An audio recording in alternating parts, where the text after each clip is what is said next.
What is up, everybody, and welcome to episode 8 of Spoilers Only. As always, I am your host, Ainea, here with our other host, Becca. And today we are talking about Succession, Season 3, and we are actually starting this recording before the finale is out. It premieres today, so we're going to jump back in the end and give our thoughts on the wrap-up. I'm a little scared because some things have went down in the last episode that's a little concerning, and the teasers are not helping. However, I know it's on purpose. Of course, there's always some sort of motive behind the Succession teases. It leaves you in suspense, but honestly, we wouldn't have it any other way because as massive fans of the show, this is sort of what we signed up for. So Here's the I thing, feel like though. we're probably used to it by now. Here's but the thing, though. Last episode, probably, Kendall dies. I know he's not dead, and if he's actually dead, that's gonna be so funny.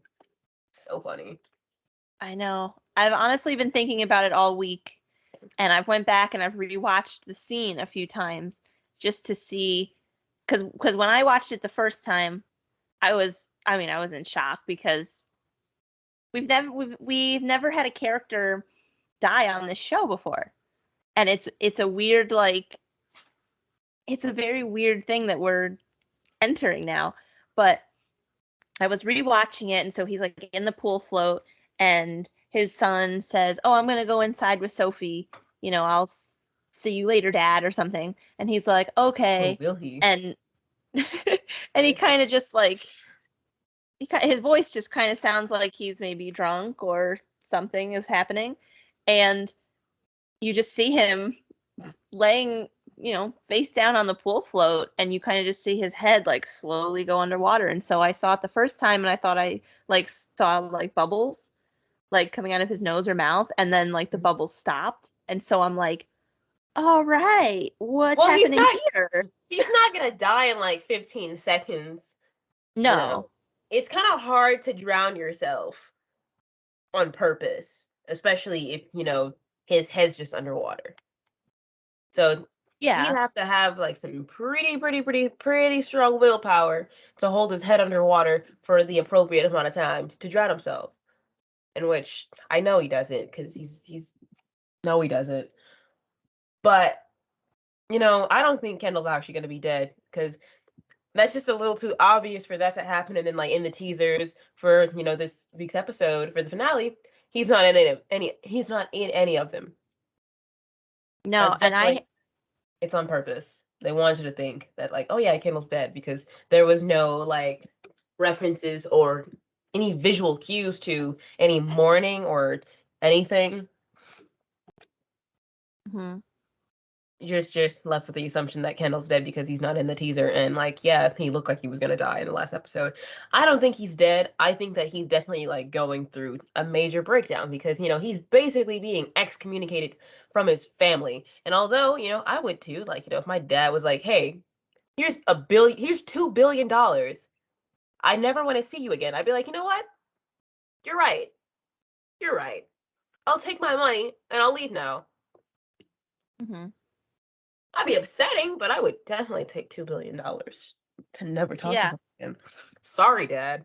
And I think that this scene, because 2 weeks ago in the birthday episode, which it's a quick side note, I think the episode Too Much Birthday, I think that might be one of my favorite episodes. Like, it's definitely on like my maybe top 5 list so far, because I noticed that throughout this season, I felt maybe from episodes 3 to 6, it felt like there was a little bit of a lull. It felt kind of slow, and it just seemed like there was a lot more focus on some of the more technical parts of the show, the more business parts, rather than like the emotional relationship, like the sort of intimate character things. But then when it came back for episode 7 and it was the birthday episode, you honestly saw Kendall start his breakdown. And it really, it really hit him when he was in the gift room with his girlfriend Naomi, and he was looking Couldn't find his for, present. yes, from his kids, and he just was ripping everything apart and like freaking out, and all the other stuff that happened at the party, with Roman giving him the card from his father saying basically like F off and take this money. That's not a great card to get on your birthday. And then he tried to say like, And haha, it was a joke. Logan was, yeah, yeah, they the following hours, Logan was like, oh, it's a joke, dude. Like, how you can't take a joke anymore? Logan, that's not really a joke from you. I know you had like true intentions behind saying that card. It was not no haha la-di-da moment for you. You know what you were doing, Buster. yep. Yeah, like definitely true intentions of him saying, okay, this is the way to, stop all of this legal nonsense. In Logan's eyes, it's legal nonsense, and get back to whatever he wants to do and kind of shut up his son and not have to deal with like that entire thing. But back to the birthday episode, there was so much happening with Shiv and even Connor and Roman. There was like little bickerings and fights in between, and like I don't know, it was a very intense episode because you saw Shiv and the other siblings arrive and kind of meet up with Kendall and say, "Oh, happy birthday," and they gave him hugs and whatever. And then like by the end of the episode, Roman sort of shoved Kendall on the floor, and that like started to set him off. And it was, you even saw there was like more of a rivalry growing between Roman and Shiv as well, especially how Shiv kind of found out that Roman and Logan are working really close together and kind of shutting Shiv out of certain things. And I don't know, I feel like it kind of, that episode is like a favorite for me because I feel like it kind of changed the dynamic a bit of the family and how it was going so far as to say it really looks as if Shiv will be the one to take over, maybe later on in the season. And it, as of this episode, it seems like Roman is like Logan's favorite and he's working really close with him, but Really? you're also thinking, well, maybe there's like a motive between him getting Roman really close and then doing something where he's like, "Oh, I'm going to pick Shiv," or even "I'm going to pick Greg," or something. Like I feel like he just does these sorts of things to mess with their heads, and you really see it sometimes. And I think whatever happens next between Roman and Logan is going to hit Roman pretty hard because no matter what Logan does, ever since the first episode or ever since like the early episodes in the first season when Logan was in the hospital and Greg was sent to go get the slippers from the house, and Roman asked Greg to get a sweater, preferably one that smelled like Logan, so that Roman could have that. You could tell that he really loves his dad, but I don't I honestly don't think his dad reciprocates that. And so I think whatever happens between them is going to really hurt Roman going forward. It's like Logan sees his kids as not his kids, but Yeah. business partners. Because it was the same. It was the birthday episode where Connor said something like, "Oh yeah, I'm the one that took you guys camping because Dad couldn't be bothered to spend time with us." Yeah. So like your dad can't even like spend quality time with his kids because he's so worried about God knows what. So their oldest brother has to be the caretaker or whatever. So, I'm not really too surprised that Logan doesn't reciprocate the same feelings that Roman Yeah. does.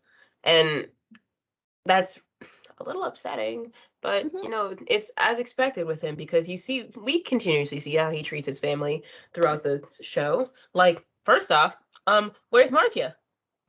Yeah. Huh? She doesn't want to be seen with Logan. No. So he's over there getting some sucky from Carolina. Allegedly.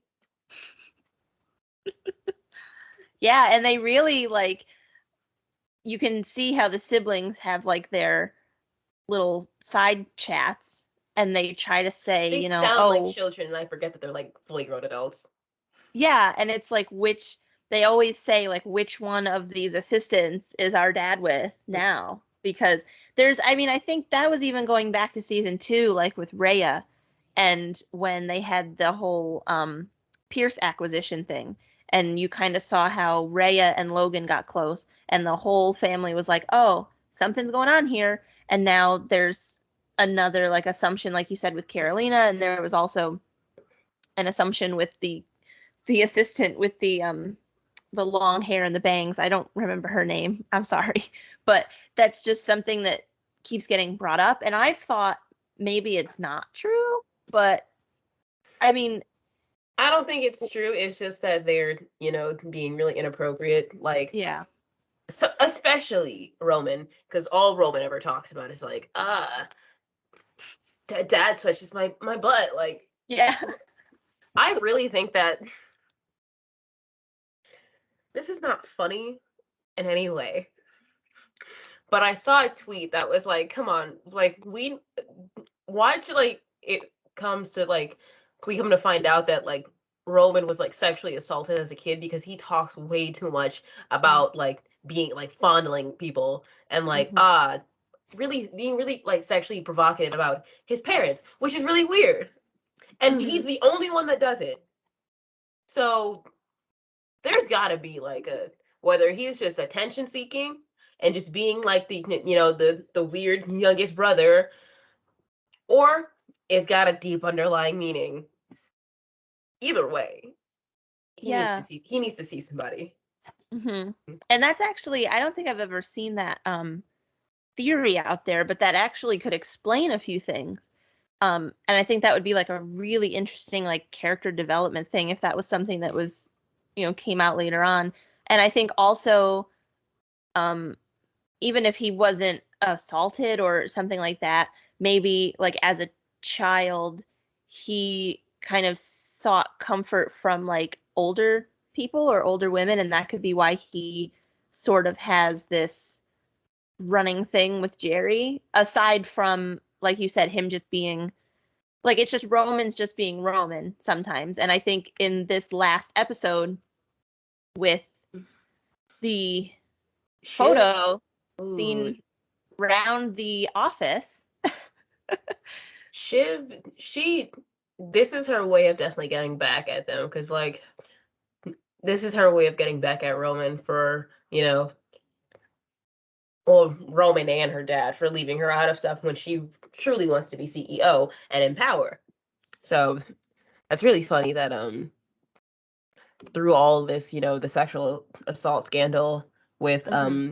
Cruises, turns out that Roman's up here, like, in the actual offices, like sending pictures of his wee wee to the acting CEO.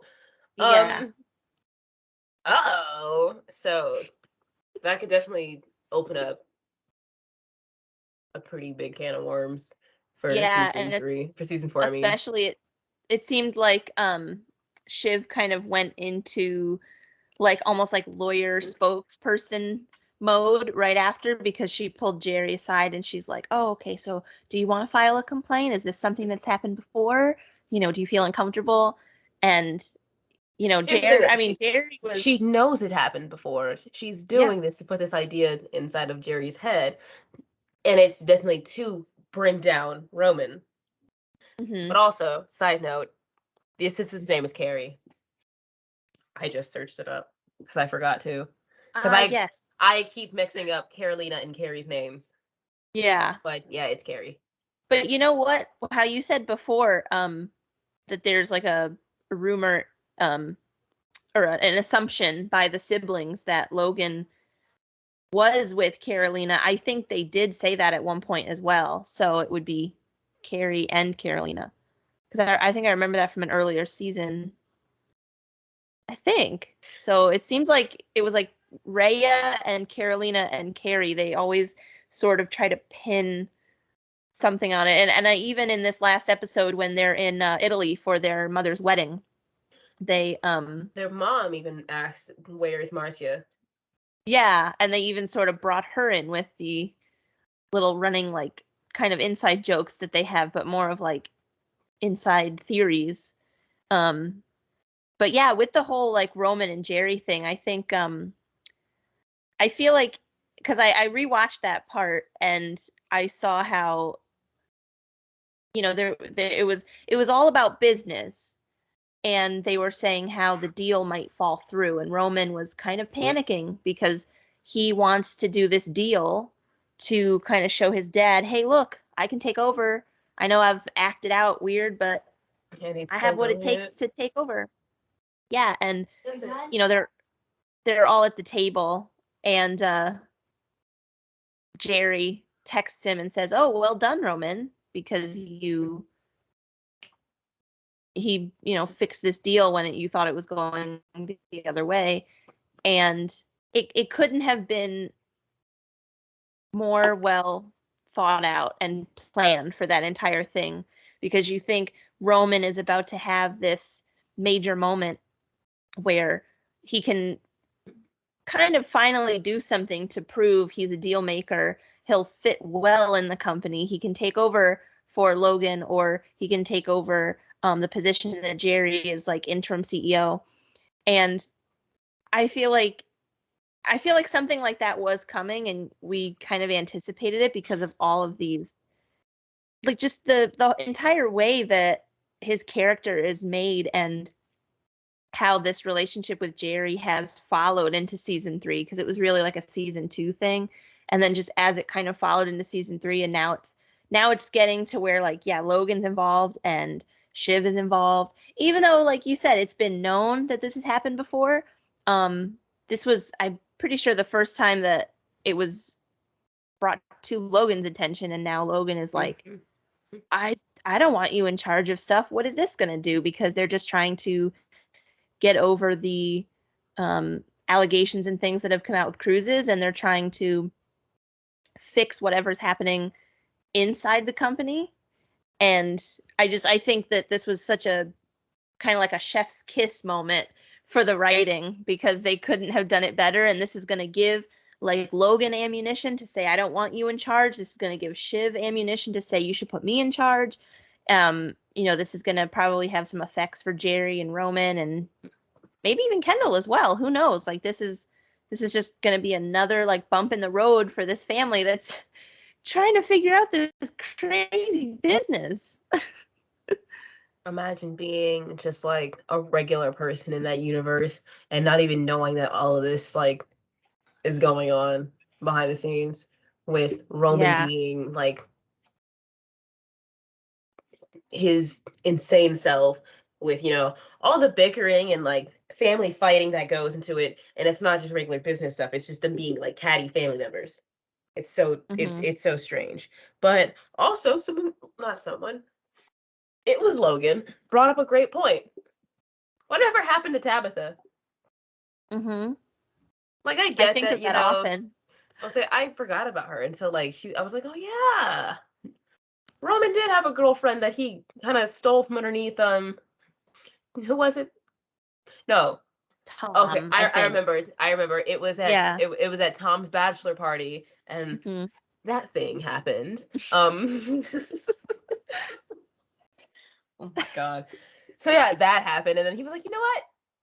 And then it was like whatever family dinner that they had going on, and she just was with Roman now. But then Roman was going through his dysfunction, so he couldn't put out for his girlfriend, even though you know and he was having that issue with the previous girlfriend. So obviously there's something wrong with Roman that I they've been hinting at and like suggesting things about it in the past couple seasons, but maybe now they're gonna start like actually focusing on that in the last season, because more people have been talking about it within the show. Like Shiv has brought it up a couple times.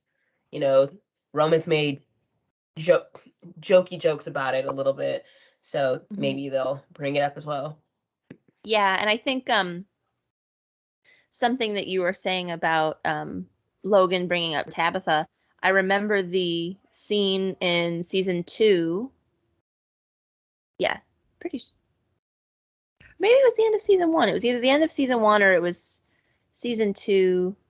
Nope, I'm sorry. It was season 2, because he took her to Turnhaven when they went to negotiate with the Pierces. And I remember this scene of when she leaves him, but there was nothing else. Like, there was never a chance for Roman to say that to anyone. And I feel like no one's really asked him except for, like you said, Logan did. And And that was kind of Roman's just like, oh, at a snarky moment because yeah. Logan's been doing the that with Hmm. them. You know what I thought there was gonna be more of in this season? What? Rava versus Naomi. I did A too. lot of like them bumping heads and stuff. Considering the first episode, we saw like a pretty, well, not like a huge moment between them, but like, there was some tension between them because Naomi was definitely overstepping boundaries at her place of living. So I could see where that would be an issue, especially with him being like, battle of like the ex girlfriend and the ex wife and the current girlfriend. So Yeah. I don't know. I thought Yeah, and maybe there would have been also more of that. the something that I was thinking of between them is they did not run into each other at the birthday party. And that could have been like a pretty good moment to sort of maybe not mend things Bump because the of the bus. way that it was at the house with like the bottle of wine and just kind of coming into her place and making herself at home. Um, it was kind of interesting that the two characters didn't have a chance to meet at Kendall's party because I think Kendall got maybe a little bit maybe contentious with Rava, I'd say. Especially with, I believe, the fact that Rava does have a new partner, and he seemed kind of snarky about that. And I always say that Due Rava's to one of the my whole favorite issue with the characters. razors. Yeah, yeah. And I always say that Rava's like one of my favorite characters because I just wish that we would see more of her because I feel like for Kendall's sake, I feel like Kendall is Kendall is definitely like the main character of the show because he's besides Logan, because when the show first starts, you see Logan like, having an accident on the carpet, and then it shoots right to Kendall in the car doing another rap and going to work. And I feel like Kansas. for Kendall, it's important for us to see more of the backstory, and we know that he has had addiction issues. We know that he is getting a divorce from Rava, or I'm sure it's official by now.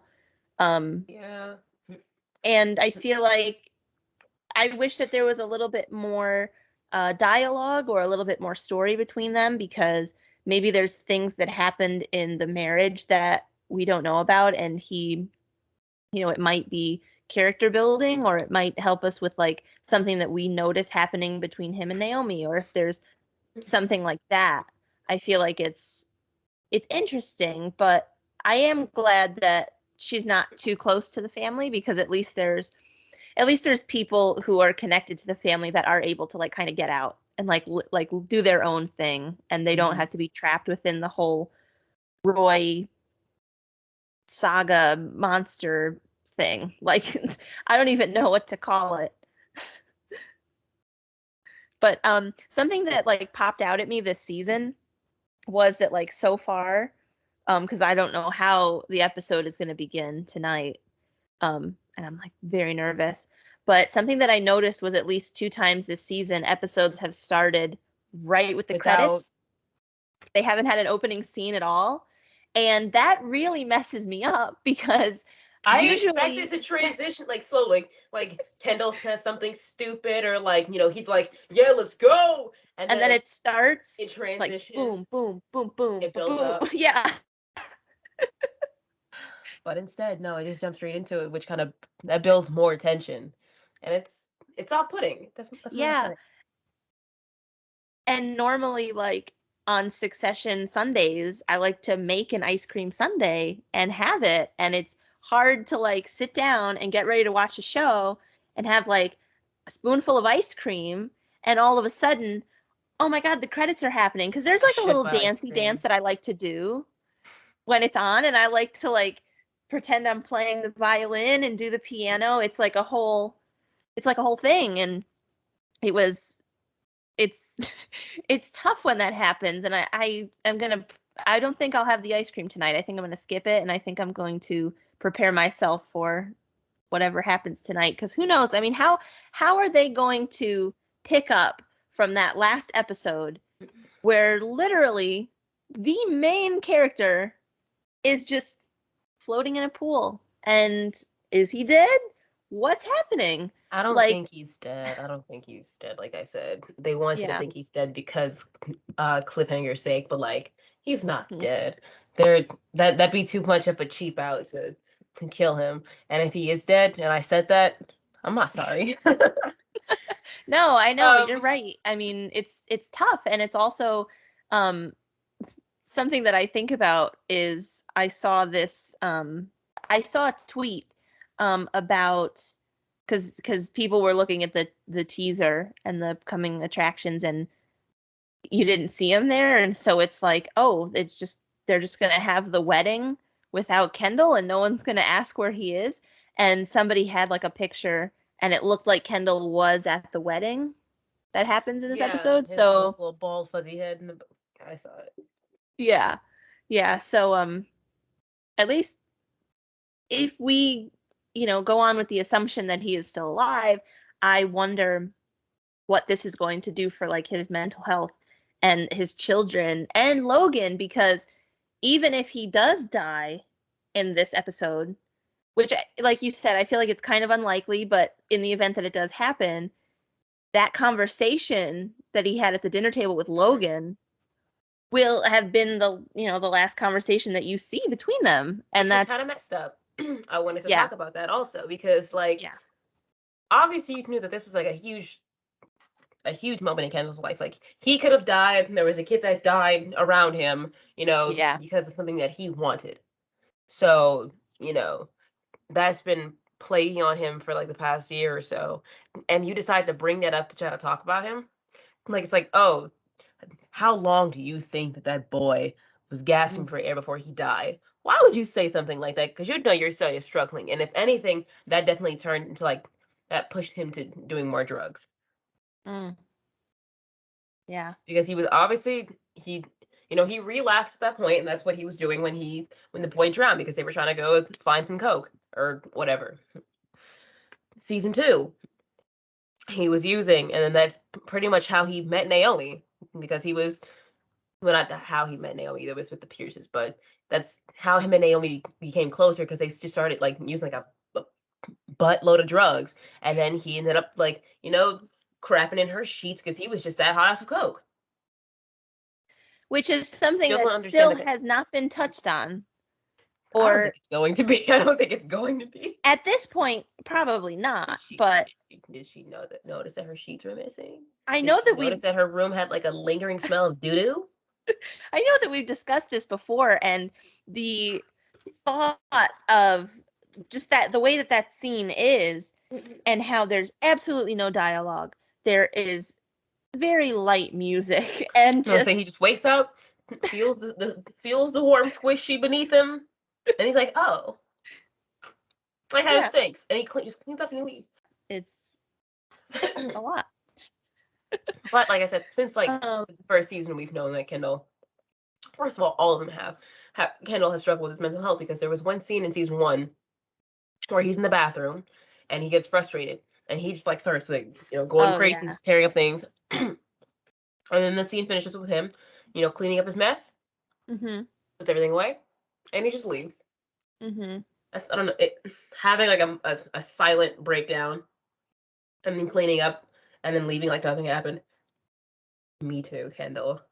Me Yeah. too.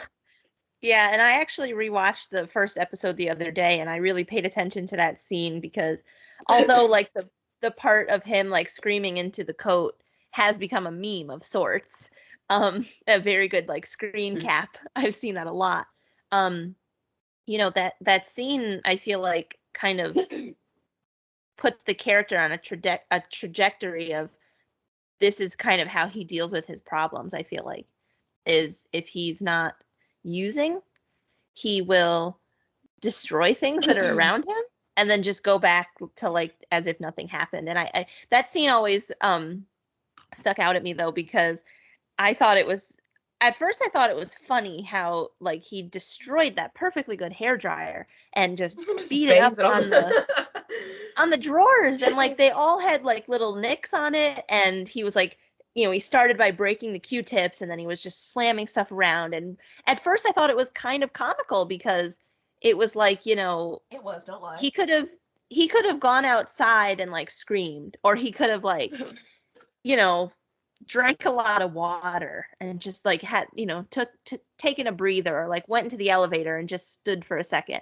But no, like he kind of just really messed up that bathroom, and then That's and then just like cleaned it up. And it was like, if he left it that way, does he think that they'd get mad at him? So he was like afraid.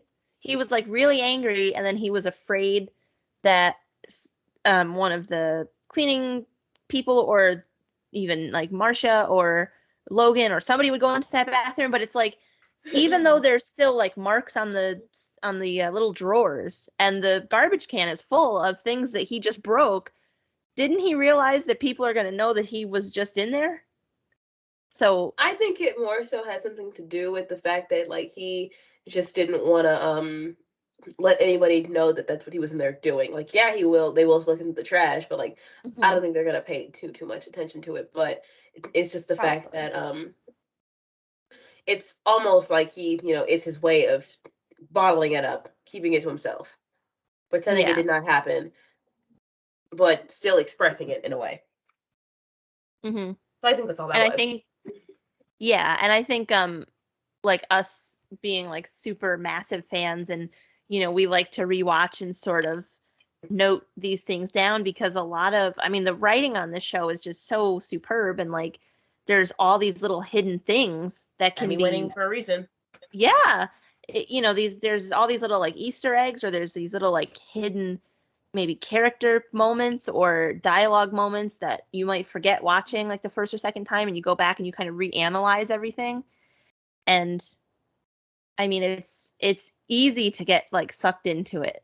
Definitely, how we have. It's very easy, and I remember, I think the last time we talked about it, we've mentioned to each other before that we, even though we love it so much, we hope that it doesn't go on forever, because it could get to a point where it's sort of repetitive. And I feel like I want it to be sort of like with HBO, because HBO usually does not miss. They usually have really good original series. And like The Sopranos, for an example, that only ran 6 seasons, and that could have ran longer, but I feel like they ended it at a point where nothing was really too repetitive, nothing really got dull. And so I think with Succession being renewed for season 4, I could see it maybe going up to 6 or 7 seasons, but I just hope that it wouldn't go too long, to the point where nothing would get repetitive, and it would sort of be just like another TV drama, because this Succession is like an experience. It is so different than any other family business drama, because there's a lot of those out there, and there's a lot of drama shows that mix in like emotions and romance and relationships and all that kind of stuff. But the way that they do it in this is just so good, and it sort of makes me wish the episodes were just a tad longer than an hour. But I, like we have discussed before, I just hope it doesn't run on too long, and it doesn't become one of those shows that you can sort of drift your attention away from, because I Because mean, why at this make it go point right longer now, than it needs to? yeah, at this point right now, I mean, I feel like it's the number one show for a very good reason. And like you said, it's Emmy winning for a reason, because they just, it's really good. So something else that I watched recently was J. Smith Cameron was on a couple shows, and she was on Watch What Happens Live with Andy Cohen on the Bravo network, and she was asked about what we can expect for the season finale, and she said that it's shocking and upsetting. And that kind of terrified me. I didn't know if she meant it as it might be shocking and upsetting for Jerry fans, because I had thought about that after the part in this week's past episode where um, Logan was talking about like firing Jerry. because of the picture that Roman sent and how there's like a little bit of a thing happening there. It's not her fault. No, it's not. And I think that feel like maybe she could have meant that as if she does get fired in the finale, it can be shocking and upsetting for Jerry fans because there are so many Jerry fans out there. I am one of them. I love Jerry. And I'm so glad that there's a character on the show that you can kind of root for. And kind of like to see like what happens with her because I just find her character very interesting.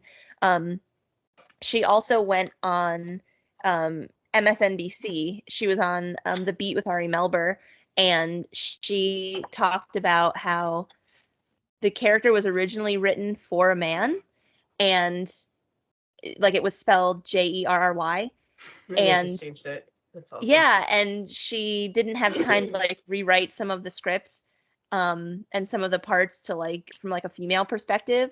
And she like did this scene, I think it was with like Kieran and Jeremy, and she like was kind of wincing through some of like the locker room talk that she called it, but they said that they, changed the spelling and they thought that it would like she would be perfect for it because she was able to sort of keep up with them and, sort of show her disgust towards some of the things that they were saying, but also just be exactly like them and keep it together.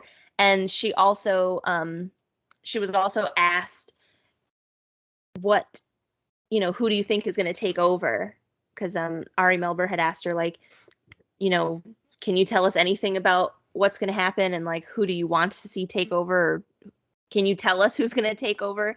And she had said that she doesn't know and she can't really say anything if she did, but also it could be someone like just coming out of left field that you wouldn't really expect to take over in the end. And that sort of made my like little signal go off and I thought, Greg? Yeah. He's like the cleanest one in the family. He's the only one that's, never mind, I wouldn't say that. I was gonna say only one who hasn't done like a literal crime, but Yeah. it's a lie. Yeah, I mean he was, he was sent to destroy those papers on Tom's Thanksgiving. behalf. Yeah. However, he could still pin it on Tom somehow if he's got that recording. And I'm so mad that has not come up yet. I know that's something that I really hope we see before this is over because if the episodes keep going on as they normally do, that means we have one more hour left of the show. So what could they possibly fit in an hour? Brian Cox and Jeremy Strong, I do believe, have both said that season 4 or season 5 is going to be the last. I know that Brian Cox has said that he doesn't want this show to go on past like 4 or 5 seasons anyway, because that's doing too much. Which, like you said a second ago, I also agree because with a show like this, you don't want it to run on too long because it's gonna get repetitive or just really dry, and it follows a very clear storyline. And to throw in like seasons or episodes that don't matter to the actual characters, like it is a sitcom, it just doesn't fit the formula. So Yeah. it can only go on for a limited time. Yeah, and also I think to keep everything fresh and exciting and just keeps you coming back for more episodes and just being along for the ride for whatever else like, Jesse Armstrong and the other writers are going to do because it's so good. I mean, I try to tell everyone like, get in on it now so that, even if there are one, two, yeah, exactly. we're thinking about you, Nick Major. um Even if it does go on like they said for 1 or 2 or even a third extra season, I feel like you got to get in on it now and you got to enjoy it and then you can be watching it every week because I know there's going to be a lot of people in a few years when it does end and it's all available for binge watching and people who didn't really have an interest in it, they go back and they start watching it and they say, "Oh man, I wish I could have appreciated the show when it was on."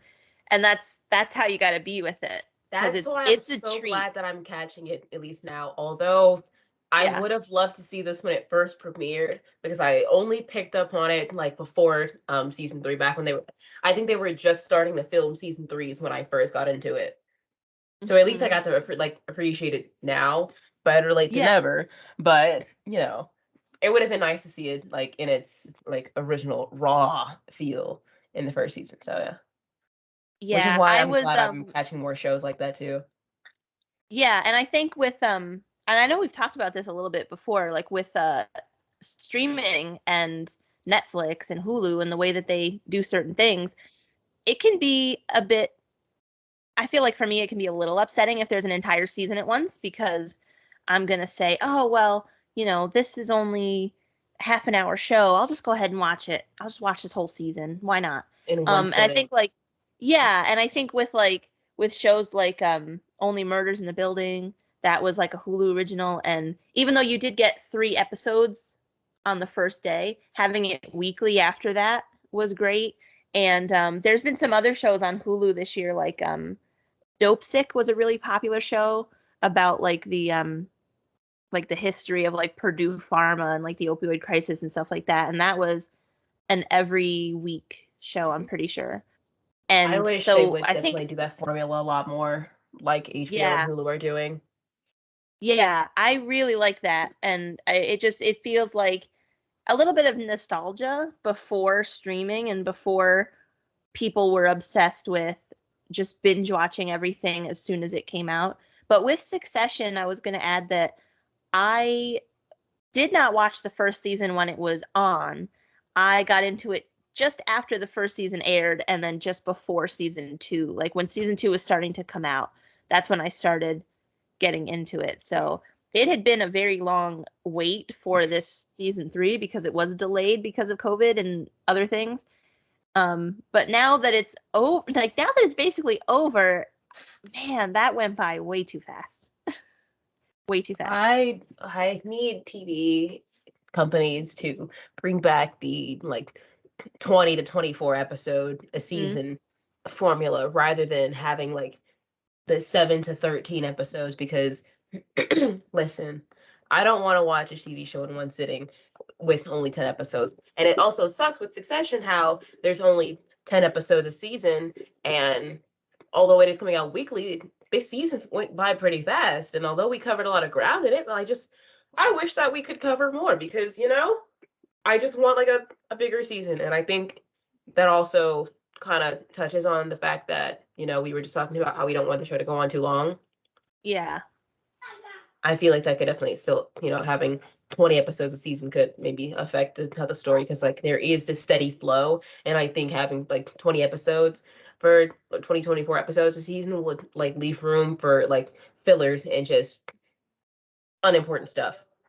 Exactly. And I think also if Succession was a half an hour show, I don't know how that would be, because that would be like a lot to sort of cram into like a half an hour. So I think the hour format is great. I'm not upset with the 9 to 10 episodes that the first few seasons have done, but I do agree with you, and I wish that maybe there could be more, because it would sort of last a little bit longer. It probably wouldn't go by so fast. And I feel like there would be more to sort of go back and analyze, because, if you're a first time watcher, just after this finale now with season 3, that's only 29 episodes and an hour long. You could probably, if you really had time, you could probably start it like on a Friday night and probably be done with it by like Monday. You could just take the entire weekend or the entire like long weekend to watch it. So I do wish that there was more, but I won't complain too much, because it is the perfect show. All right, everybody. So, something that we wanted to do before we jump back in after watching the finale is we are going to take a couple quizzes to see which Succession character we are most like. And the first one we're going to take is obviously, a BuzzFeed quiz. But let's do this. So, we will have the links on our Twitter for which quizzes we took, just in case anyone listening wants to take the same quizzes. So, yeah. Follow us on Twitter at spoilers only duh. I'm ready. Okay. First question, pick an HBO show. Game of Thrones, Euphoria, Barry, or Big Little Lies? Now, I have seen most of these shows. I think the only one I haven't really seen is Euphoria. But I'm a big fan of Barry, so I'm gonna have to pick Barry. I've only seen Euphoria and Big Little Lies, and although Euphoria was a really good show, as depressing as it was, I'm gonna have to go with Big Little Lies because it was a really good show. Which we should probably do an episode on that. Yeah, that was a good show. I haven't seen season 2 though, but I know that season 1 was really good. Season 1 was really good, and I saw about, I think, half of season 2. I don't think I finished it yet. Second question. Pick a vice. Alcohol, drugs, sex, or power? That's a very loaded question. I guess I'll pick like the safer answer and go with power, I guess. Drugs, baby, give me cocaine. That would probably be Kendall's answer. Now, Maybe. Why would you do him like that? I would probably pick power because, like, being in charge of things. Yeah. I don't know. It'd be fun. I don't indulge in too many things. So, yeah. Pick an ally. Jerry, Rhea, Willow, or Nan? Well, as I just said moments ago, I love Jerry. So I'm going to have to pick Jerry because I feel like even though she is more associated with the Roy family than some of these other choices, I feel like she's probably a good person to have on your side because she's a clear thinker, and she's just, honestly, for me, I think she's like one of the good guys in the show. So see, I would pick Willa because I like her because but she's just like, she's there. She just wants to write about her. She just wants to write her plays. She wants nothing more than just to be left alone and just to write her plays and just to be a successful playwright. Yeah. Literally, that's all she wants. Nothing more. And so for that reason, I would pick her because she's just real chill. However, for that same reason, I would not pick her because she would not be very helpful in my corner. So for the same reason that you listed, I'm gonna have to pick Jerry. Yeah. Rhea was cool too.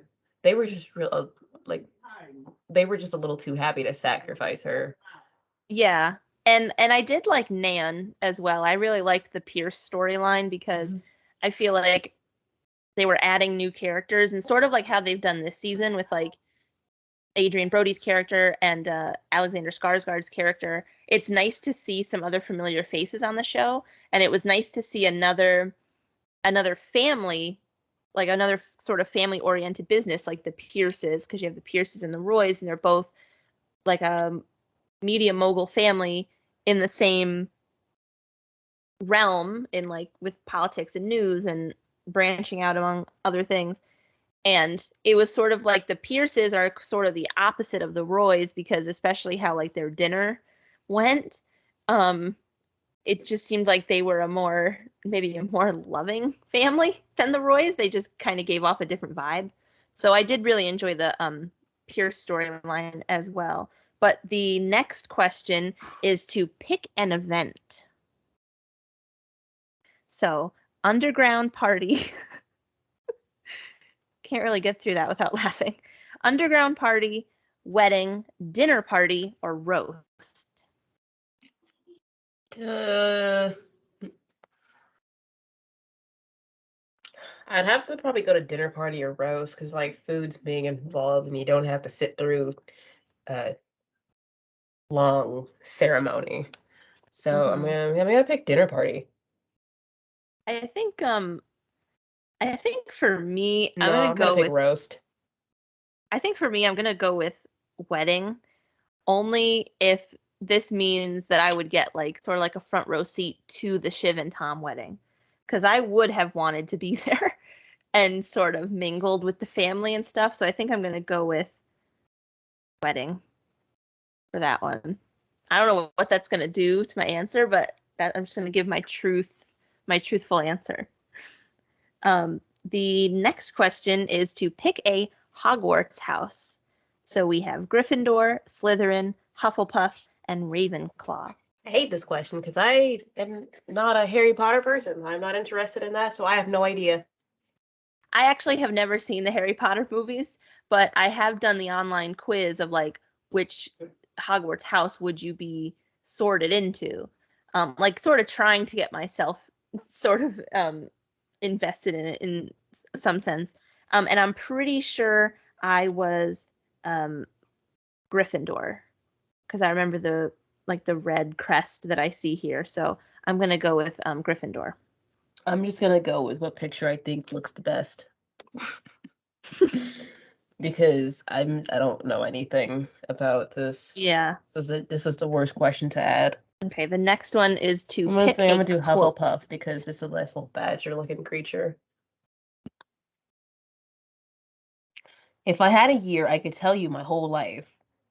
Wherever you hide, the party finds you. We here for you. We here for you. I'm smart. I mean, no, I'm dumb, but I'm smart. I think right off the bat, the last one's me. I'm dumb, but I'm smart. I know that if I had a year, I couldn't tell you my whole life. I remember that was a Marsha quote. The wherever you hide, the party finds you.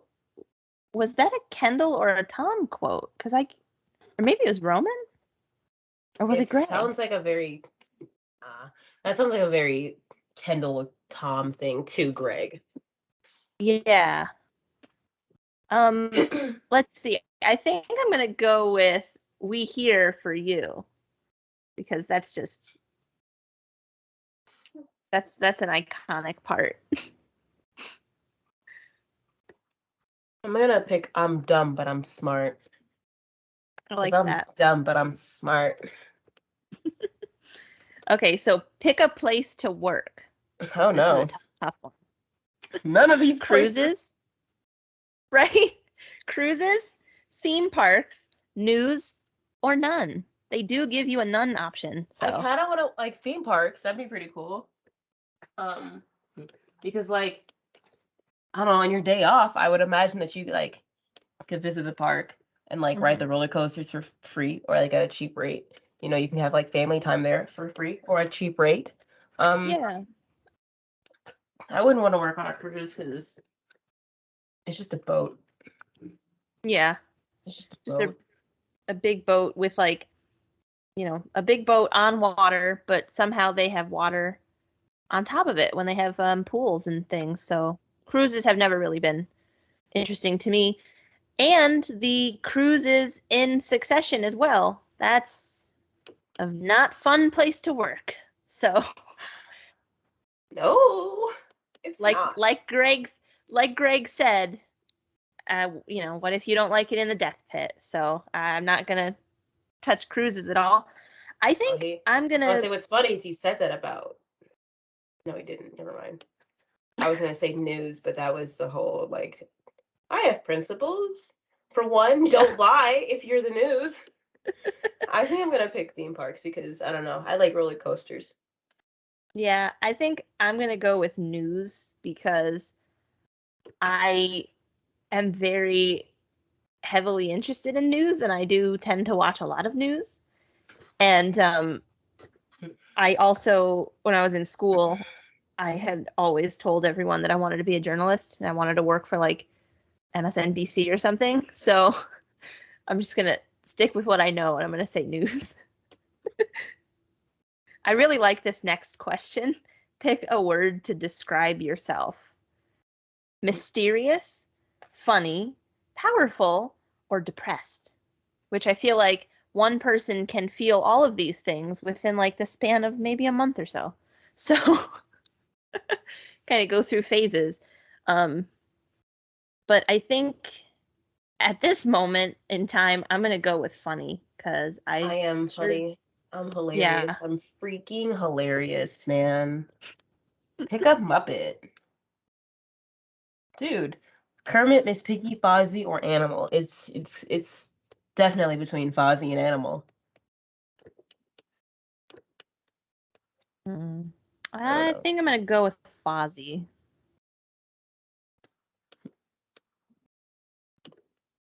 Fozzie Bear. Oh, this is a perfect final question. Probably Fozzie. I'm excited for this. Pick a game. Monopoly, chess, checkers, or boar on the floor. Okay, so that's funny. However, I would not want to play boar on the floor because the whole point of the game is to be humiliated. Yeah. But I also don't know how to play chess, so I'm probably not going to pick that either. My dad made me learn how to play chess when I was younger. Do I remember how to play it? No. So he's not going to be too happy when I tell him that. Those hours of him making me remember each move and each piece name, it's gone, baby. It's gone. I'm probably gonna say Monopoly. Monopoly's fun until it's not. Yeah, that's true. And I do enjoy Monopoly. I enjoy checkers, but there's a part of me that really wants to pick boar on the floor. Like I don't want to play it, but like I'll watch them play it. So I don't know like because they're just saying pick a game. So I mean, I think in the to celebrate the season finale of Succession, I'm just gonna go for it. I'm just gonna pick boar on the floor. I just exited out on accident.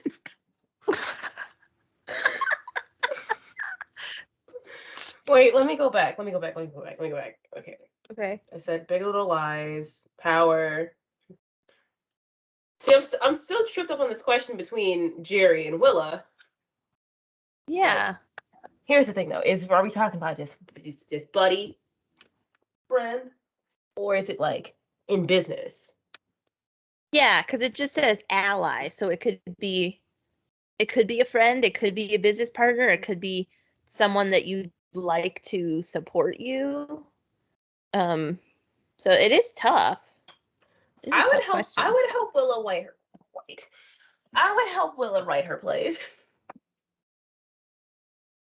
Yeah. All right. Scrolling Are we ready down. to reveal? Yes. Drum roll. You go first. Okay, don't get mad. But Why I got would I? Tom. Oh no. Oh, Which no, I'm not terribly upset, but I mean, kind of wanted Greg, but what does it say? it says you're a romantic who is very good at faking your way to the top. Most people think you're sweet-natured, but you can be pretty harsh when you want to be. You sometimes make hasty decisions and panic under pressure, but you're pretty likable compared to most of your companions. Well, that's kind of nice. Thanks, BuzzFeed. I just read the comments and then somebody put Roman. I'm Kendall for show. Kendall? Wrong. I'm Connor. What did you get? Drumroll, please. Drumroll. Got Roman. Oh, no way. Rose. What does it say? It says you're smart, but you're not a big picture person. You like cracking jokes, having fun, and letting everyone know you're not taking things too seriously. You've got some specific interests and or desires that you're struggling to come to terms with, but you've got some good allies in your corner. Oh, well, that's nice, I think. That's true, I guess, but Yeah. so we actually had another test lined up, but since it was a kind of a long quiz, we took it excuse me. We took the quiz before, but we did not look at our results for Succession. So the quiz is on this website called openpsychometrics.org, and it lets you know like your personality type and basically which character from whatever TV show that it has listed, which it has a bunch of TV shows and movies and stuff. You can find out which one you are most like. And we have seen every other TV show on the list, and we have not chose to see our results for Succession. So we are going to reveal that now. Yes. A drum I am roll, very please. excited for this. Drum roll, please. A 68% match for Greg Hirsch. Yes. I figured I was gonna get Greg because, like I said, I took this quiz before, but when I took this quiz last, it was before I had ever seen Succession. Mm-hmm. So when I saw that, I was kind of interested. It's like, okay, well, I knew Nicholas Braun at that point, so I'm like, okay, maybe I will check it out. But that's funny. What did you get? I got, here we go, drum roll. 57% match for Greg Hirsch. Yes. At least on one of the quizzes. But they do it looks like they do give you your complete match list, and they have 10 characters listed here. So I actually tied 57% with Greg and Frank. Wait. Oh. And then 53% for Marcia, 43% for Shiv, 38% for Tom, 35% for Lawrence Yee, the owner of Walter from season 1, 34% for Connor, 28 for Roman, 27 for Kendall, and 21 for Logan. So I'm the least matched to Logan, and I think I like that. For a second, I thought they were gonna make me do the survey because I didn't do Yeah. it, but I skipped it and they let me do it. But anyway, so 68% Greg, obviously. Connor Roy, 54. Roman, 49. Tom Wamsgans, 42. Frank Vernon, 41. Marcia Roy, 40. Kendall Roy, 37. Lawrence Yee, 37. Shiv Roy, 33. Logan Roy, 23. Glad to know that I am least like Logan. However, I wish Yeah. Roman was that low. But I know it's not going to be that low because, there are some things that Roman does that I'm like, yeah, me too. But that's mostly him being stupid. Like, hee, dumb joke. Sometimes. Yeah. Not really. Joking at times where he shouldn't. Hello. Yeah, I'll take Logan being the last. I'm pretty happy with that. But that was so much fun. I love like any kind of TV show or like a book or anything like that, but mostly like TV. I love when I'm, you know, just so into a TV show. I love doing the character quizzes or the personality quizzes because I used to do that a lot when I was younger. Me too. And I used to stay every on single TV BuzzFeed. show. Yeah. But I think so I guess doing both of those quizzes, you would be like a mix of Greg and Roman based on your results, and mine would be Greg and Tom. So I don't hate Gross. that because Gross. I feel like if I had gotten like Logan or maybe Kendall, I wouldn't be as thrilled. Or Connor, because Connor just kind of stays in the background. So Connor's I'm just happy with there, my and I results, and think I'm that glad that I got 57% Greg the most people out of because Connor was in the birthday episode with him and the camping trip. But anyway. right, and the fact that he does not want to take his coat off. That and he was interested in politics from a very young age. Yep. So So if the quiz is like statistical wise, if I'm a 57% match for Greg, with the BuzzFeed quiz, I'll say I'm a 43% match for Tom. So there's more Greg than anyone else. So that's good for me. I'll take it. All right, guys, we are back from viewing the season 3 finale of Succession, and it is safe to say that we have a lot of thoughts. and Inaya, you want to concerns. jump in? I have concerns too. Honestly, That was the best finale from the show. It definitely topped season 1 and season 2 because this one was more jaw-dropping.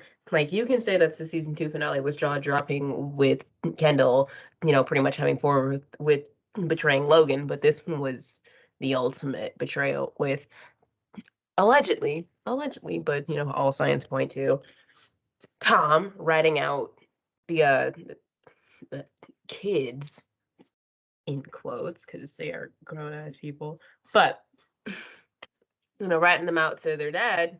So basically, they got forked out of the deal, and now they are pretty much losing their shares of the company.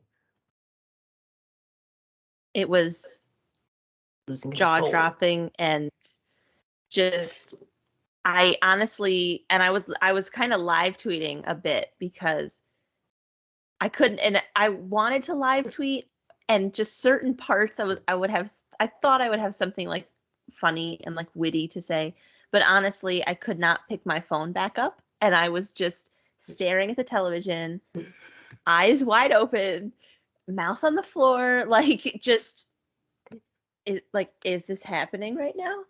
And I think for me, I mean, to see the sort of character development in Tom in just this one episode, I think there were a lot of parts in season 3 that, and even before season 3, that kind of foreshadowed Tom being the one, not necessarily like, I don't know if this was their plan from season 1, because a lot has happened in between then and now, but just to see No, I the feel like way he that definitely this, made that decision this last season.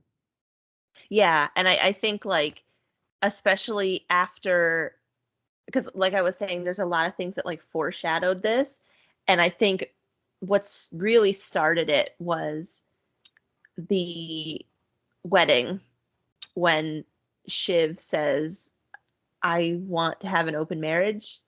I think you kind of saw him change a little bit, and he still kind of went on with it, and he, I think he really loves Shiv, but I think now it's not so much love. I think he is It's spite. basically saying, It's pure yeah, spite. Pure like spite. I really like love you or loved you, care for you, but now I want to see you and your whole family go down. And so I'm going to help the one person that is trying to keep you out of the one position you want, because um in season 3, when Shiv gets back to to their like hotel room or wherever they're staying for the mother's wedding, after she's spoken with her mother, and how her mother says, I never wanted kids, and now she's like, well, you know what, I'm going to spite my mom and I want to have kids. But when she was saying to him, you're not good enough for me, or I don't love you, and all that stuff, and he sort of got panicked, and then the day That after he wasn't was dirty like, talk. That was from the heart. yeah, I know. Like that was, I think that I think that did it for him. I think that was the moment when he said, if there's something that comes up, and if there's a way that I can basically swoop in and betray, which is what you see happen all the time in this family, and he's now been around that for years. I think he was like, you know what? I'm going to take it. And I noticed something, like thinking back on a lot of the conversations that Shiv and Tom have had. And Tom will always say, well, where am I in this scenario? Or where do I fit in? Or what's there for me?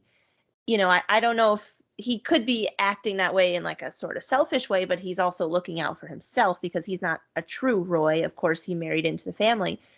And I think he was always worried about, well, what am I going to have? What's my job position going to be? Where's my money going to come from? Like, what am I going to do?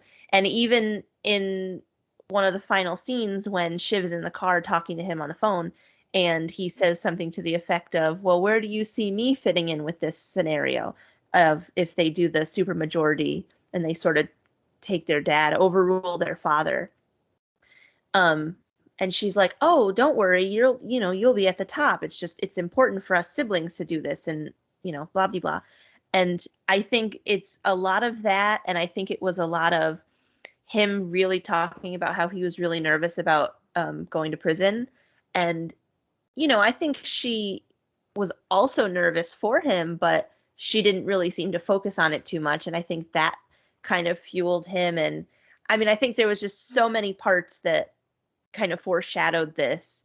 And even something that popped into my head um, early on in season 3 was when Kendall invited the siblings to go to Rava's apartment, and a box of donuts showed up, and they all were wondering, "Oh, where, Dad sent us these donuts," and then they're like, "Are they poison?" Yeah, and I think honestly, they have never really addressed who tipped them off to know that they were there, because Connor was there, Roman, Shiv, and Kendall, all the 4 siblings were there. Correct me if And I'm wrong. That was, I mean, obviously Roman's been working with Logan, very close, thinking he's like big boss man himself. But mhm. in that same episode, when Kendall asked like, "Hey, so are you on my side or his?" And I'm pretty sure Roman was like, "Yo, I'm Dad's side all the way. Like, I'm working with Dad." Was that episode? um, well, I remember that was the episode when they were all in the bedroom together, and it's like they were just hurling insults at each other, because that was the scene that really stuck out. It was the episode where basically, like, the plot of that episode was they chose to stick with Logan. They didn't want to betray him, and they didn't want to side with Kendall. Look where that got them now. I Yeah. was say, but maybe no, I don't think it was Tom, because I know that Tom, like, okay. Oh my God, there's too much I want to say like at once. It's not computing my brain to like what to say first.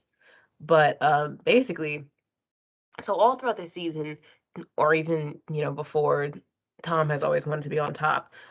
When he was with Logan and Logan was discussing like who's gonna be acting CEO, or like who do you think should rise to the top, or who should take over, Tom always tried to slide his name in. If it was not his name, it was Shiv's name. Because he knows that if he at least he thought that, if Shiv was on top, so am I. Because, he got to where he was because who he's married to. Let's be real. So of course he Mhm. wants to be on top. And all throughout this season, with his fear of going to jail and what it was to prison, he's looking for comfort in Shiv, but Shiv's not giving him that. Shiv's turning away from him, and she's just kind of not really too worried about it. And she kind of, I might say, looking forward to him going to jail, but is like, yeah, you're gonna go to jail, but like it's not gonna be that bad. Like, you're doing a noble thing. That's kind of what her reaction to that was.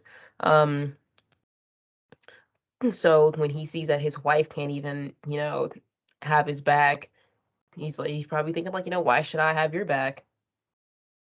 And Mhm. that was definitely her last chance was him asking, so where do I fit in all of this? In that last episode, that was her final chance to try to have his back for once. But to be fair, to be fair, he said, where do I fit in all this? She said, I don't know, definitely on the top though. But at that moment, they didn't even have that stuff figured out themselves. They were just kind of playing it by ear. All they knew was that they could not let their dad sell the company to Madison.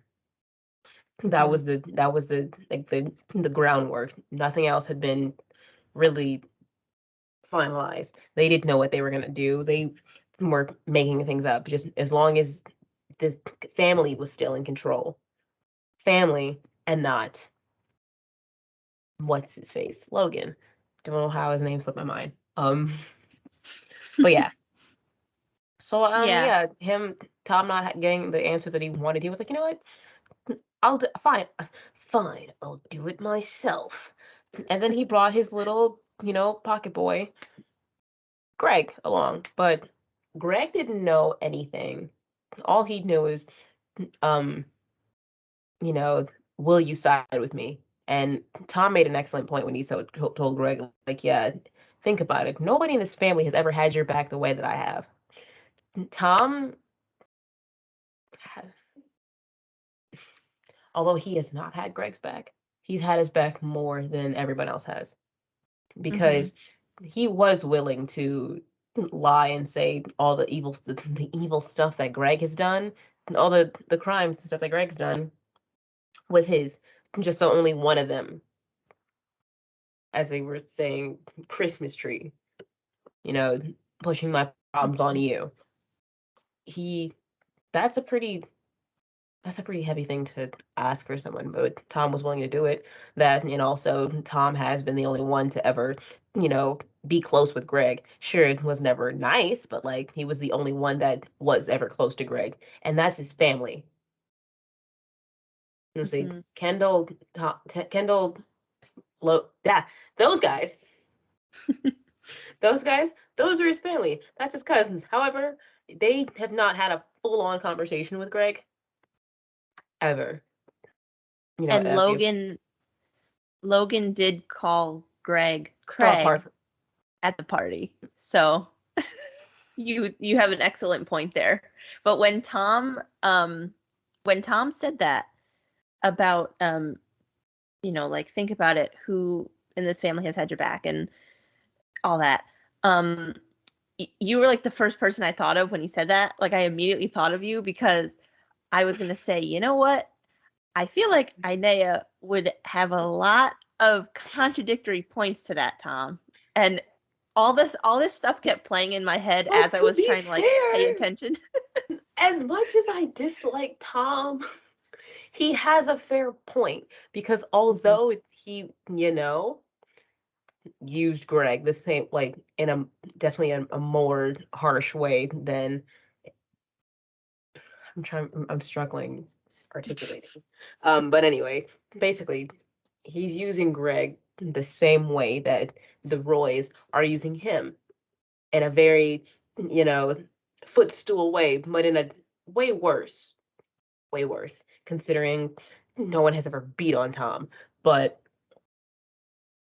physically worse, it's subjective, but whatever. But they both get it bad from the people higher up on them. But in the long run, he has you know kept Greg close to him, so Mhm. that's cool.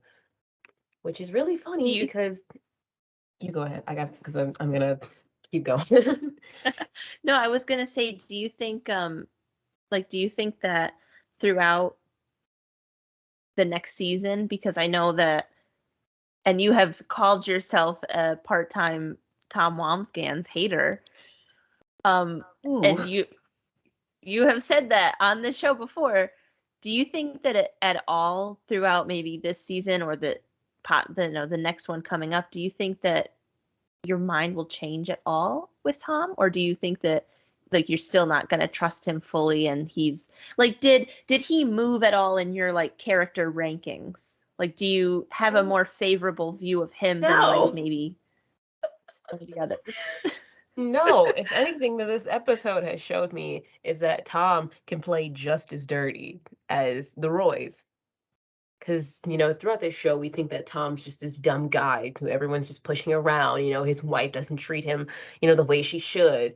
Because, but to be fair, Shiv does not know how to express her love and feelings because she too treats Tom like a business partner rather than a life partner. Hmm. So, and I blame their incredibly hot garbage parents of, Logan and Caroline. But Tom, I don't know, man. He's just as bad as the other Roys because if he's playing that dirty, I think that, I don't know. Maybe it's dumb for me to think this, but I do think that the Roy kids could definitely take over Waystar and change it into something better. Maybe not maybe not Roman, because I don't know. Roman, he's too much of like the daddy pleaser. Mm-hmm. Everything he's done throughout the season was to, in his dad's best interest. He wanted to be just like dad. He wanted to, be right underneath that, which is also why he was the one that was most torn up about, the final decision.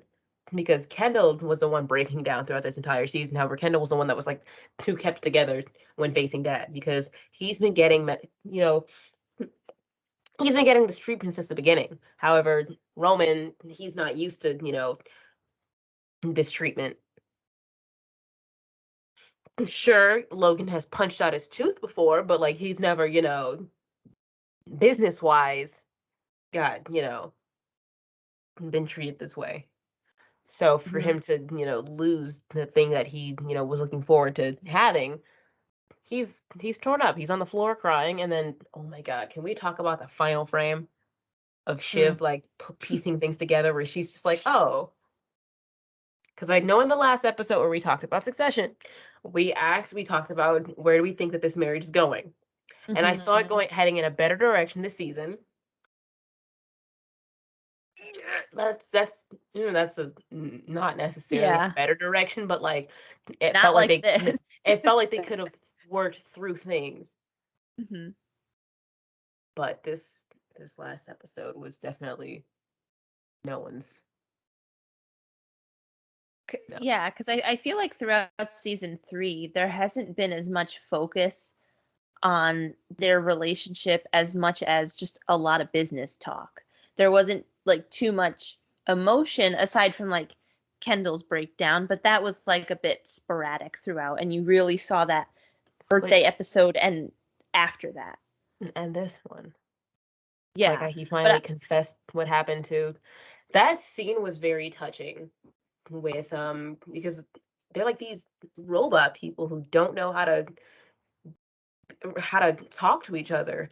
But, Kendall's on the ground, crying and breaking down about how he killed a guy. He doesn't know what's wrong with him and what's wrong with in his life. And Roman is doing the best he can at being an idiot and trying to cheer him up. But like he's doing it in the way he knows how to. And it's just the fact that they don't know how to talk to each other. They don't know how to function like normal people because they are so not normal. They were raised in conditions that, not everybody is raised in, you know. So there's not a whole lot of love and compassion there. But in the scenes where we do see them actually care for each other, it does, it hits because you don't see too much of it and it's like a semblance of compassion in these soulless characters. mm-hmm. And what you were saying about like the Shiv and Tom, dynamic was how in like the finale of season 2, there was that scene with them on the beach and how Tom basically confessed and said, basically, I'm not happy in this marriage and I wonder if I would feel the same. It was something to the effect of, I wonder if I the same like unhappy that I feel when I'm with you, will that be the same as if we weren't together? It was something to the effect of that. And I feel like at that point, like you said, there might be a way for them to work through things, Not but anymore. not clearly not now, because the way that this season went, it was like it started off as, they were still together, they were still going through things, and then Tom got really wrapped up in this fear of going to prison. And I mean, and a side note about that is he volunteered to take the fall for Logan. That was And just I to mean, make I've like, you know, he wanted to yeah. be like an asset to the team, but he didn't actually want it to happen. It was just to make him look good. But then when everybody agreed, he was like, "No, wait! I was just kidding." Yeah, and I think like with that, and then there was that scene in the birthday episode when they're like just in the beginning of it, when they're like giving a toast when they find out, oh, there isn't going to be prison time, it's just going to be a fine. And Logan goes up to Tom and like kind of pats him on the arm and says, "I'll remember. I feel like that was like foreshadowing, like we see what's going to happen here, because that was sort of like a, if you see everything that happened in this season 3 finale and then you go back and look at that, you're like, oh man, there was like something happening there. But what I was saying about Shiv and Tom is like, you know, Tom was really, really wrapped up in the prison stuff. And even though he did volunteer, like you said, to, Didn't prove to expect be to an actually asset. happen. Yeah. And even though it didn't end up happening, there was just, I feel like, countless times in like the middle of the season where every sort of conversation or every dialogue that Tom would have with a character was, oh, I'm researching the best prisons, and oh, I'm going to learn how to make toilet wine, and like all this sort of stuff. And it was like, yeah, he's really nervous. He's really focused on this. And then it sort of spilled into, oh, let's have a baby so that you have something while I'm in prison. And I think honestly that scared Shiv a little bit, but Because he was she, coming on a little strong. oh, very much. And I also think that like she didn't show that she was worried. She just kind of, like you had said before, it was like a business partner rather than a life partner. And it was just all business. And I think that I just think that the dynamic between them, like there was maybe a chance for them to work things out, but now it's definitely going to be very exciting to see He like ain't gonna have that baby where. life. No, no. And it was such a heavy topic, especially in the last episode as well, because she was saying, "Oh, I want a baby," and then they were talking about like other ways, like what is it, like freezing eggs or whatever, like all Mm-hmm. different kinds of stuff, and they were like actually making plans, but now it's like, yeah, that's not happening. But something that like um I thought of after, and I was looking at a lot of like social media reaction to it, and I had seen a lot of people discussing the posters that came out. And there's one poster that has Kendall on one side and Logan on the other, and Greg and Tom are behind Logan, and then Roman, Shiv, and Connor are behind Kendall. And I know that they did a couple different posters with different characters on each side of them, and they also had some posters of like Greg and Tom together, Roman and Jerry together, and things like that. Um, but that poster just like really popped into my head after that, because I thought that was the ultimate like foreshadow right there, because that's exactly, to me, that's exactly how it looks right now, as you have Connor, Shiv, Kendall, and Roman on one side of the aisle, and you have Greg, Tom, and Logan on that side. And even though Greg has not like agreed to work with Logan per se, him and Tom shook hands, so it's pretty like I'll certain say, that, yeah. I think, because obviously, like, Tom didn't give him many details. He refused to give him Mm-hmm. any details, so Greg doesn't really know what he's doing, or what he's agreeing to. He just knows he's promised a spot on top, which we've seen a change in Greg this season. Mm-hmm. Which I want to talk about because before last season he was just like, what, I just want to, manage. First of all, when we first meet Greg in episode 1, in season 1, he's working at the theme park. He just wants to be a park manager. That's literally it. He went to New Yep. York to try to get a job, in parks. He's always wanted to work in the parks division. He said, I kind of just want to make money and just work in parks. And he's getting roped further into just deeper into this, very brutal white collar lifestyle, which is insane. And also, what I wanted to say is the fact that, like, it's just the whole, him wanting to be in parks, and now he's, oh, I want to be on top. I'm gonna marry a princess. First, can we talk about the whole, like, the utter word salad that was coming out of his mouth when talking about Contessa?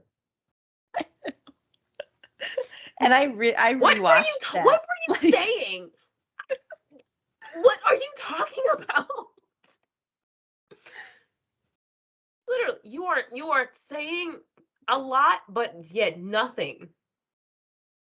Which is, to be fair, a lot of what Greg says is a whole lot of nothing because, most of the things that come out of his mouth is yeah. So,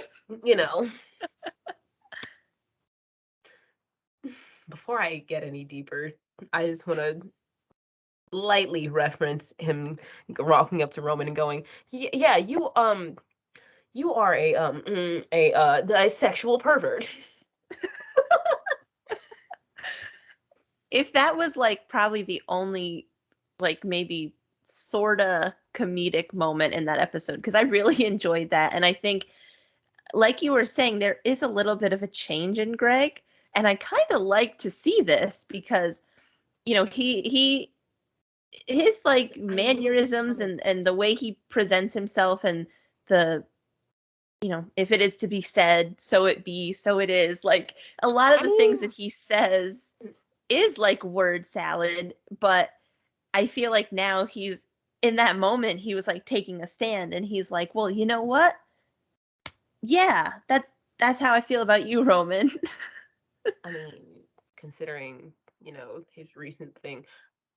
Oh, I thought this finale was going to take a different route, but I'm going to get to that in a second. I need to finish what I was going to say.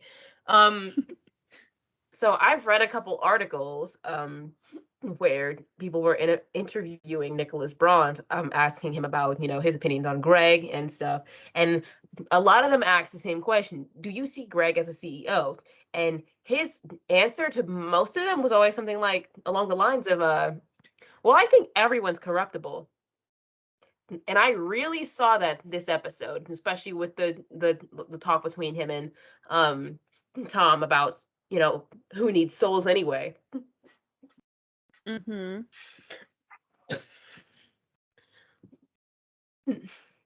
He says, I think everyone's corruptible.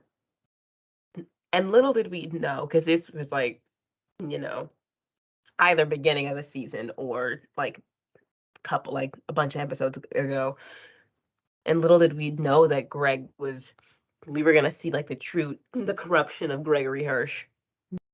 Because he, like I said, he was just this dorky guy who was, lying about smoking in his mom's car in season 1. And now he's pretty much this dirty dog who is selling out his cousins and making them, lose what they want the most.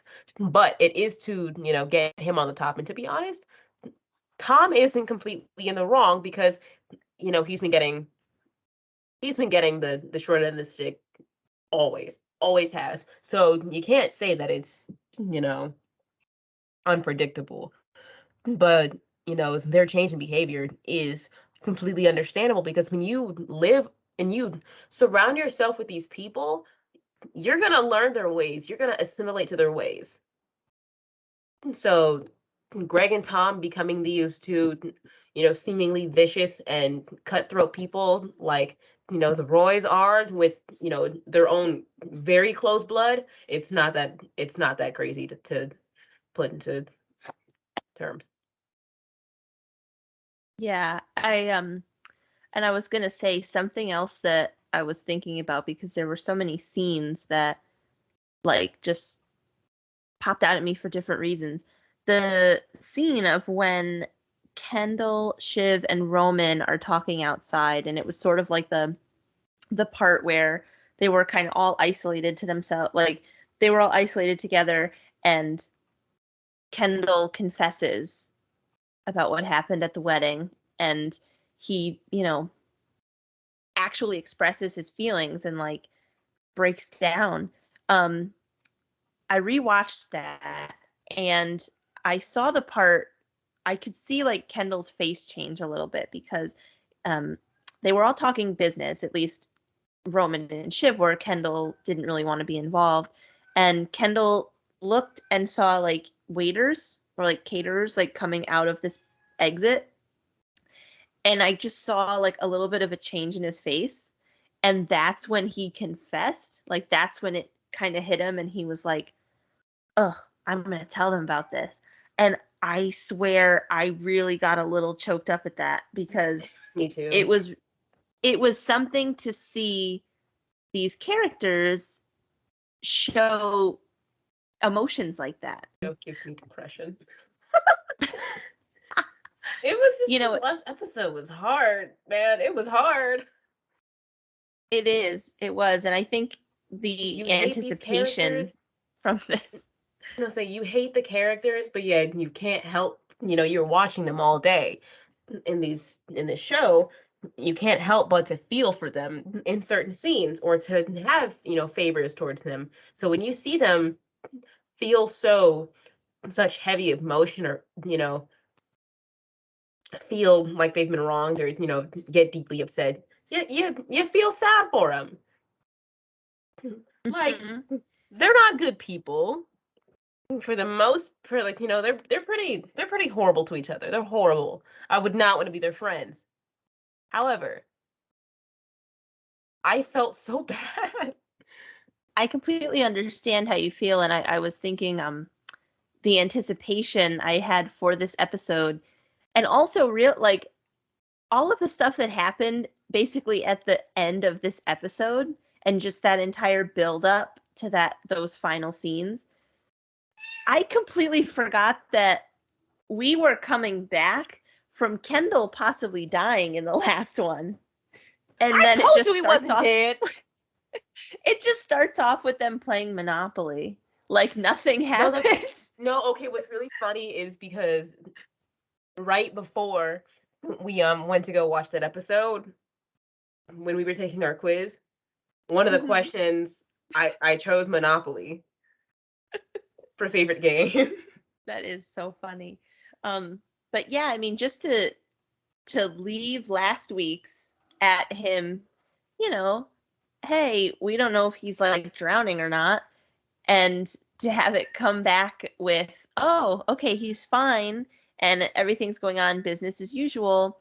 They're playing Monopoly, whatever, and then just like I don't want to say decline because the episode just it was just more and more amazing as the episode went on, but I mean it in the sense of like the insaneness, like the scale was just huge because as it just kept going on, it just was getting more and more emotional and deeper, and it was just such a honestly, I'm speechless for it. Like that was really my favorite finale, I think. Because season one was great, like the finale. And the season one finale set up so much to where we are now. Season two finale did that too. But this, I think this just blew them both out of the water. Like it was really, really good. I don't know how this show's gonna end now. I Mm-mm. had so many thoughts in the beginning, but like it went in such a direction that I did not think that it was going to go to. Like a very obvious one because like, oh, haha, what if I think they're going to end up taking over. They're going to like devise some master plan and they're going to take over. Either that or somehow ooh, okay, so either Tom's going to end up taking over and you know, that's crazy. Unlikely. Mm-hmm. I think they're gonna come, snatch him by his ear and throw him back. But it's either that or, you know, the other guys are gonna take over and, Tom's gonna really eat it. All because he did that to Shiv. Mm-hmm. She's not gonna give him no baby no more.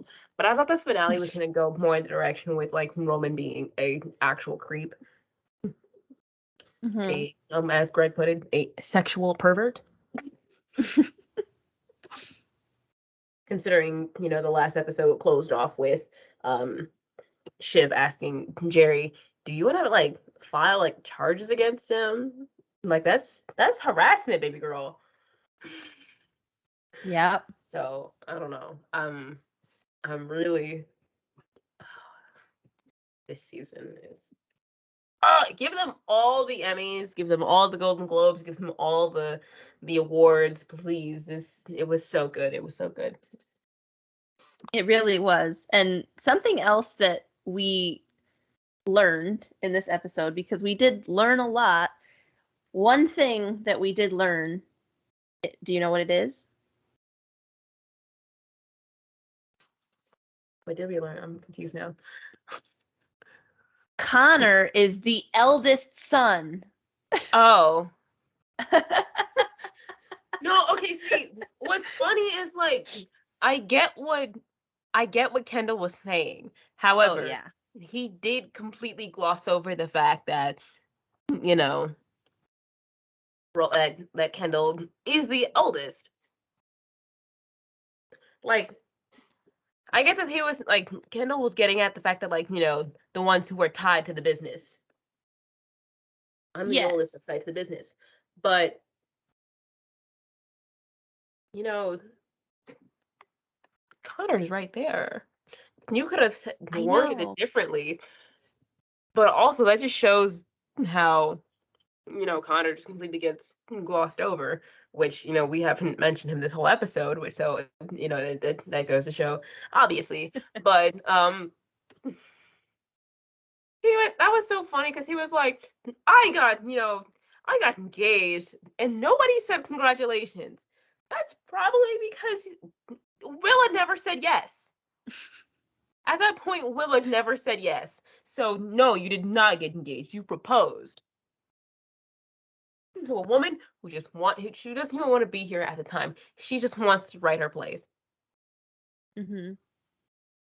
But it was a really interesting like character moment, I think, for Connor, because he Just had shows kind that of he been gets left out. quiet. Yeah, he had been really quiet this season. Um, Even because like there was the parts in I'm forgetting, but it's season 1 or 2, I think, when they did the family therapy. That was Season season one. 1. Yeah. Um, that was that whole kind of yeah, that whole kind of episode arc thing centered around Connor being the one hosting it at his like property in the desert. So it was like they always found a way to kind of bring him in and keep him looped in. When But necessary. yeah, I feel like with this, he had like such a major moment, and then he just really, his point was to say, I am the eldest son. I am the eldest son. Like it was Roman's wow. And I eldest think, son. yeah, and I think Kendall could have probably said that not in front of him, but I think the fact that he was just right there, literally sitting right next to him, like I feel like that just could not have gone any worse. What do you think is in store for his character with him and Willa? Well, the way that it ended with them was they were getting in their car, and apparently they want to go about getting married, but it wasn't a technical yes. So I think honestly, Willa was just going like oh, I guess. I mean, I guess I'll yeah, marry you. It wasn't like a yeah, I'll marry you. Oh my God, Connor, I thought you'd never ask. It was definitely I mean, you know what? Whatever. We can. It's no big deal. yeah, she literally said, "How bad can it be?" It's marriage. But to be So fair, oh, I'm sorry. Weird. You go ahead. no, no, I was just gonna say, I just think that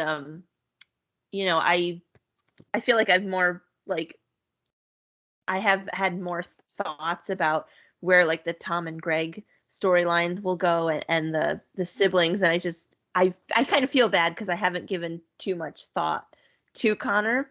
But I mean, honestly, it seems like his presidential campaign is not really going off very well. Um, he is still sort of in need of money according to how it was in season 2. So we don't really know fully how this merger or this buyout will affect him. But I would just hope that since yes, he is Logan's son and he is a member of the Roy family, I would hope that there's at least maybe one character that isn't too involved, because he does keep his distance from the business and he's not as involved as the other siblings, as well as like Tom and Greg now, because they're pretty involved too. And Greg, signing up for something he wasn't allowed for a lot of details. So I think I would hope that Connor is able to sort of stay out of a lot of it and maybe sort of have a normal life in the desert and just let Willa continue to write her plays and let her be happy as well. But honestly, I wouldn't mind if Connor took a bigger role in season 4, because how we saw him react to this, there is a part of him that is kind of affected, that maybe he's not consulted that much for the business. So I feel like it could go a lot of different ways. One thing that just popped into my head, and something that we've talked about before, is this is another season where the Greg recording has not come up. That was the one thing that was missing from this episode. Okay, I have an idea. Yes. This is unlikely because, Tom and Greg are like buddies or whatever. Mm-hmm. But they do have a really flip-floppy relationship.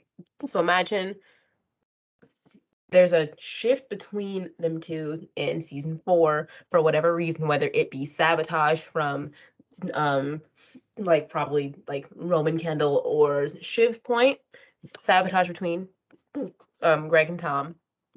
Mm-hmm. And there's like conflict between them, and that comes up. Or this show ends and that never comes up.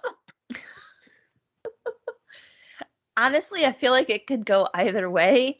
I'm not looking sabotage, because they definitely have to come between them in order to try to regain their footing. If they're gonna try to take down, they're gonna try to further take down their dad, because in this episode they pretty much decide, yeah, instead of us fighting each other to see who's gonna take over, how about we all just team up? We power of 3, we're gonna take this old man, he's gonna take this old sucker down. So they're gonna team up and then probably metaphorically punch Tom in the throat, or actually who knows. And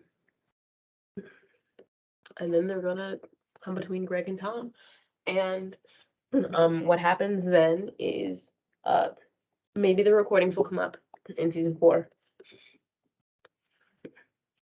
I mean, I am very much looking forward to that, because I think that would be like the ultimate sabotage, because the one relationship, like even this season we saw the relationship between Roman and Jerry like grow a lot, and it sort of shattered into a million pieces in this episode. And just the emotion in like Roman's face, and it was just, oh, that scene was just like chef's kiss.